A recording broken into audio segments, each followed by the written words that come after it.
kuseliku a DPP akumana ndi zokhoma imene isinkhani yosekelera yoseketsa. I don't care kandi wa MCP kandi wa UDF kandi wa UTM, nkhani yomwe yachikira anthu a DPP sinkhani yoti munthu naye kumasangalala kapena kumaseka. Okay, so pena pake tiye ndizikhala serious, pena pake ndizikhala ndi umunthu tizikondana ngati anthu beside kuti wina ndi wa DPP, wina wa UTM, wina wa izi ndi izi. Okay, ndeno a DPP anayi ndi msonkhano kudowa ndezapeza kuti no basi yochokera ku msonkhano wa DPP yo yaotchedwa. Can you guys imagine?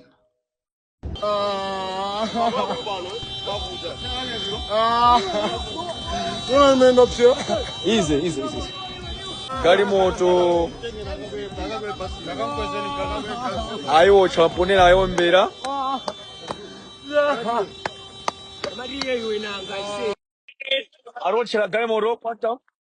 So abantu funa ndithokoze achisale guys, clap hands for achisale. Muntu wankulu kwambiri bwana, gadi. So achisale analiso munthu mmodzi yemwenso amateteza, anali ndi futi ndipo nawonso futi yawo anayuzira mwadongosolo. Apapa nde I think futi was necessary. Achisale nawonso anatenga so futi yawo kumapanga madongosolo. Na neso ndaombanso kuti ndapulumutse anthuwa, ndachita kuononga zipolopolo zanga kuti ndipulumutse anthuwa. Zinthu zompesa chisoni kwambiri. Anyamata MCP, this is bad. And ndilokwiya ndilopumudwa dziko silimenda choncho yayi basi aomberedwa mwamwayi anthu apulumuka. Ambuye akudalitseni ambuye, and ndilokwiya ndisakunamizeni, and mfondo kupiputayi simuyimaliza ndikotumelezona siomkwambiri. I don't know kuti anapanga zinthu zili ndani. Anthu ena muzipanga assume nokha, muziyika ma opinion kuti apanga ndi anthu akuti, apanga ndi anthu akuti. On my opinion yano komano ineyo, this is what I can say. I just feel like kuti kumalayi kuno mipingoyi zandalezi ndi zinthu zomwe zikupanga divide anthu from loving each other. Zandale za mipingozi ndi zomwe anthu ambiri ife tinasiya kukondana timasalana chifoti wakuti ndi wachipani chakuti, wakuti ndi wampingo wakuti, which is so sad. It's so bad, and you know we cannot peace singapezeke kumalawi kuno ngati anthu fe tidzipangidwa influence ndi zandale kapena ndi za chalichi kuti uyu ndi wachakuti uyu wachakuti.